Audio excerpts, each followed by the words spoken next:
අයිබෝවන් කවි home recipes YouTube channel එකට ඔයාලා ආදරෙන් පිළිගන්නවා. ඔන්න ඉතින් අද මම ඔයාලට ගෙනාවේ මුරුංග කොළ වලින් හදන රසම රස රෙසිපි එකක්. ඉතින් මේක හදාගන්න ලේසි වගේ මේක ගොඩාක් රසයි ගුණයි. ඉතින් ඔයාලත් හදලා බලන්න. දැන් මේ තියෙන ආර්ටිකෙත් එක්ක පෝෂණ ගැටලු ගොඩක් තියෙනවානේ. ඉතින් ඒකටත් මේක සෑහෙන විසඳුමක් වෙයි.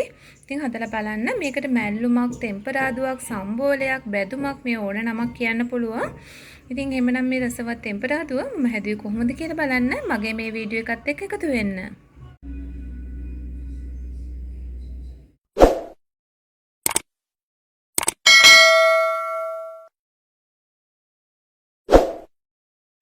වාජනයක් ලිපේ තියලා අපි ඒකට පොල් තෙල් මේසෙන් 3ක් විතර දාගමු. තෙල් ටික රත් වෙනකොට හාල්මැස් ටිකක් දාගන්නවා. මේ ටික මම ඔලු කඩලා හොඳට සෝදලා පිරිසිදු කරලා තමයි අරගෙන තියෙන්නේ. හාල්මැස් ටිකක් එකතු කරගන්නවා.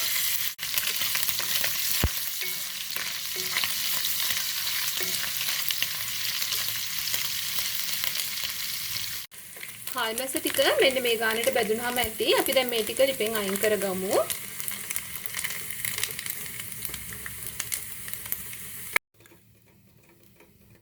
හාල්මැස් ටික බැදගත්තු තෙල් එකටම කපාගත්තු සුදු ලුණු ටිකක් එකතු කරමු. ඒකටම කපලා අරගත්තු ලොකු ලුණු ගෙඩියකුත් මම එකතු කරගන්නවා.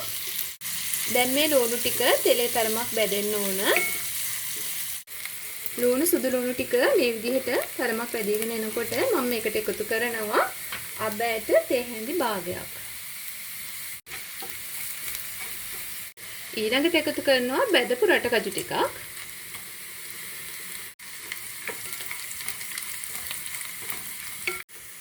ගම්මිරිස් කුඩු තේ හැඳි භාගයක් විතර එකතු කරගන්න. කහ කුඩු තේ හැඳි කාලක්.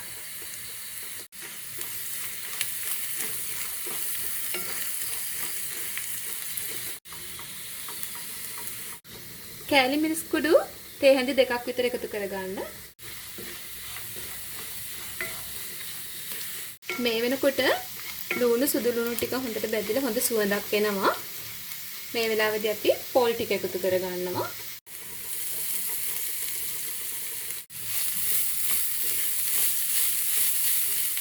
දැන් මේ විදිහට පොල් ටික හොඳට මලව ගන්න ඕන. ඔන්න ඊළඟට මම එකතු කරනවා මුරුංගා කොළ. සෝදලා පිරිසිදු කරගත්තු මුරුංගා කොළ ටිකක් එකතු කරනවා.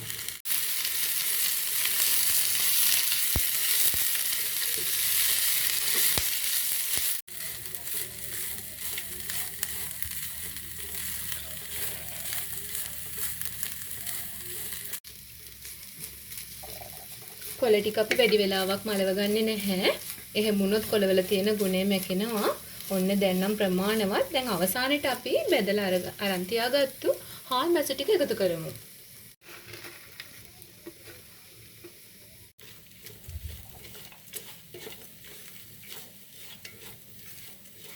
අන්තිමට රස බලලා ලුණු එකතු කරගන්න. ඔයාලගේ ලුණු රස අවශ්‍ය ප්‍රමාණයට. හාල්මැස් වලත් ලුණු තියෙනවා. ඒ නිසා මම ලුණු තේ හැඳි භාගයක් වගේ එකතු කරගත්තා. ඔන්න දැන් අපේ රසම රස මැල්ලුම හදලා ඉවරයි. අපිට දැන් මේක ලිප් ඔෆ් කරලා ලිපෙන් අයින් කරගන්න පුළුවන්.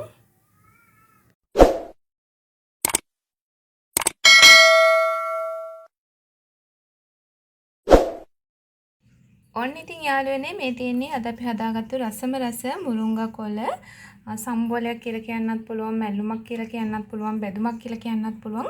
මේක ගොඩාක් රසයි. හදන්නත් හරිම ලේසියෙන් පුළුවන්. ඇත්තටම කියනවා නම් පෝෂණ උණතාවලින් පෙළෙන දරුවන්ට පෝෂණ සම්බන්ධ ගැටලු තියෙන අයට මේක හදලා දෙන්න මේ ගොඩක් රසයි, ගුණයි වගේම බබාලා ආසාවෙන් කනවා.